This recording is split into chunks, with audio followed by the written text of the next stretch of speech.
Mesanso ama omo se wajebre ehweme ewo Ekia Italy TV so. Na Honorable Ken ne boy bakwa efe no Akwasi Kwarteng ene watoto bi de amane eye Adomako Baafi a wono so ewo MPP amanyekuo ni mu na ensem nyina ekoba ne se mampon nsem ya da bia mede hu nsem somo no eno bia ne nenamu ama kire se Ira Adomako Baafi so wafa ne different ene ne no Akwasi Kwarteng aba abechire mu akatu dwa ama nsem da Honorable kan no asanso adi mu na se awie peye nti abusia saa nsem we de etu ntwaw Honorable ekoka saa nsem we no kame akwa still no a egusu ada ewo mu nti ne yebekọ ne ekokotie Honorable ne boy eye Akwasi Kwarteng ne nsem da ene wo kaye na wode etu dwa fa Ira Adomako Baafi hu yama biem dia na mesrew se obe subscribe ya like ya share na aboafo anso ene no wo mo so mase no wo so uhia bia na wafom number na no so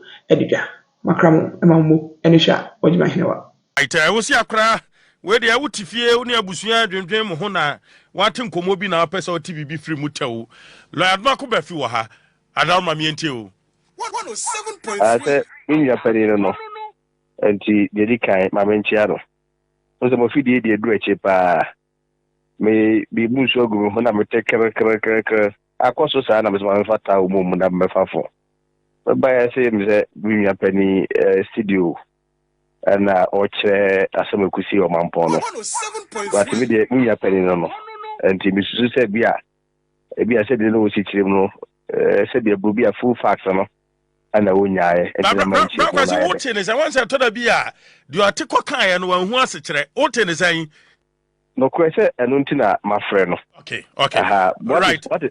what is most important is to put the facts there. So and then no can ye and then no war patch because we be can someone in communication no we be a one year good communicator may think say nipa no or can say so be na nipa na dwene mu no na yard for from patch and then the see then okay bono put me say o communicate na nipa be enum randomly free na one must say it doesn't represent the facts. It is not really about what you meant. And I said, and how people understood it, the real communication. But I'm not interested in that. What I'm interested in is, I want to put on record the facts I happen and what can the Agyapong meant. Me, mampon hona mi hobby. Bonompazo uchime. Mampon hona mi hobby. Ye kodlu hono. Na, I'm sure mampon hima my around 2 p.m. Round the Irakende, and within a time so far. If you bought Ben 11 and near Duho. Let us say 11 to 2 the Mua, and the MP and a fray calling Fima or Koji my baby try. And no query Papano, meanings are a very serviceable, sir. Ramfax Aquina is so monabaso. But fast forward, party for those that Padibi Bawa no matter say, as soon as you are not Bentewa. And one minute to Bahose repet Irakematian. If you let us one here, a year could be 2 Abba Kennedy, baby, a Kennedy one. And the MP advises and a Kenny share party penny for now on shell, said a bear, Ubia, or sorry, a banner for no, and Quabibio. No, quite is she and I was a manufacturer, said be a blue party in Comoya de Eba. But let me put on record, and for purpose of clarity, say, nobody speaks out of a vacuum. The MPP party, no, a catch for party. I said, be a boo, and then the BBA. And Kayaka, the intellectual community, and our party, a boo who say intelligentsia party, a catch for party, all over the world, not even in Africa, won't even MPP film. And it would be certain comments, certain statement to be ordering your party issues to a fire internal elections. So this has been the history of the party. Is an invitation for any other person to also comment on him. So, Bekaya, yeah, former Vice President, Ira Dr. Baumia. Now, on many platforms, Mekamia, thank you to Enamika Home.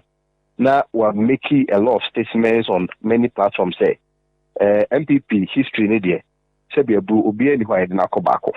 Obviously, you should understand him. Presidential candidate, no one is sure, different so person will be your minus or more minor.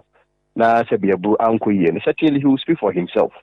So Chimwa Paka say, O Ghana cry a political history, obi any wa wako first time am yato amano e ma yekwa say President Rawlings was a first timer, President Mahama was a first timer.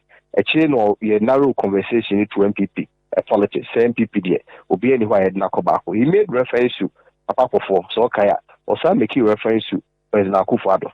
And so when Ken had an opportunity to speak, also we see a party follow. Now, when disputing what Dr. Baumia said, or what the Honorable Kennedy Agyapong was doing was to give a proper historical details just to reinforce what Dr. Baumia said. Indeed, Dr. Baumia said, "Moka ene no kwe." Ampa obi nipa bebre o wa, wono mo kwa ye bo mo ko ni mienu ni miensa so. But one more mako ni mienu ni miensa so no, Ken was only drawing the attention is that there is a context to it, and that context is the context of performance. Say, Oshe Abakofua, wono ye to abama no. Somewhere last part of April 96. Na Osha or the bear 3 months a campaign. Be a people may think said na April or the 3 months a campaign. Because he elected in April in Prime Minister. Roughly saw the bear 4 months a crown of share of running meet Emma party for Gini Tuma. You are looking about around August September. It is a president before you sue just 3 good months or 4 months to campaign. No to be fully 39%. I can focus on for a day a challenge to us.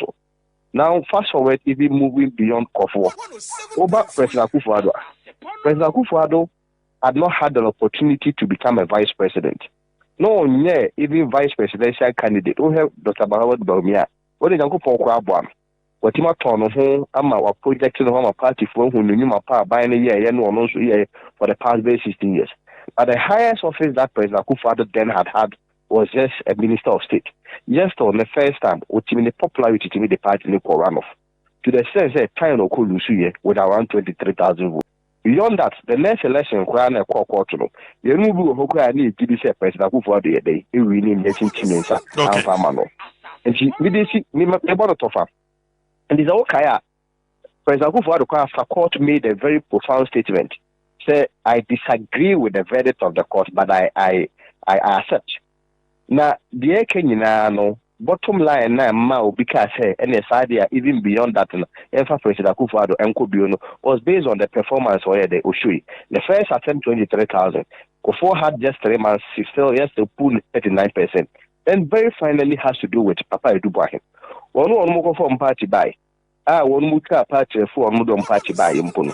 Said your core ya Sabre Rollins regime, one the culture of silence then, one mukim to my campaign crown when the performance was not good party for zero.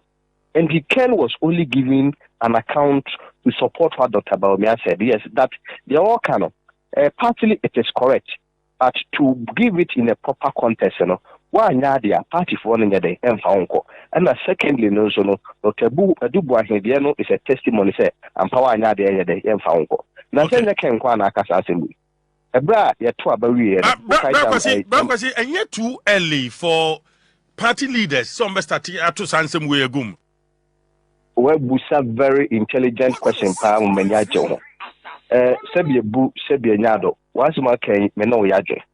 But first of all, if somebody is reacting to a statement that is already out there, don't we also have to find out, say, why even in the first place, they didn't make even that statement even in the first place?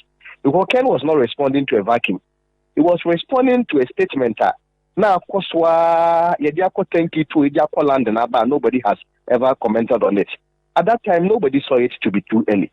But when somebody responds to it, we believe that it is too early. Yes, it may be too early. I agree. Be a party, I'm MPP first before I support any candidate. It may be too early. But it was not a statement born out of nothing. It was a statement which was in reacting to Semana Afebia Channel for the past 3 months. And it will be able to say it's too early. Okay, well, so what I'm saying. Let me say, some man for can on super no. But yeah, lawyer say me Mount say na Kennedy, but a general advice na what the party for. Oh, na say ne say be you Kennedy to come and boss am do ka hello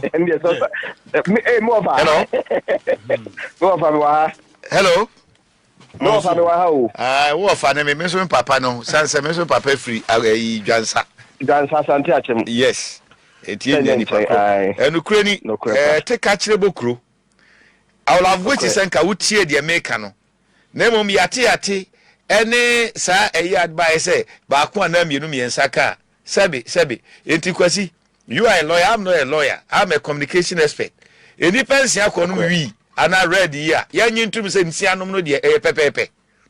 So that is the point one. Number two, we say he didn't speak in a vacuum. So he was being reactive. But politics are you shouldn't be reactive. So at least you could have also put in a different context. But one Casacriano, say, oh, yeah, indict him in your opinion. He say he didn't speak in a vacuum, but he was reacting. Oh, me say, or put two questions. No, me say my approach is generic. The records are there. Me na saying Irabawumia. E kodru baby a nsem no bitwitwi ya na e kakwete say na Akufo-Addo de no. I stood against it.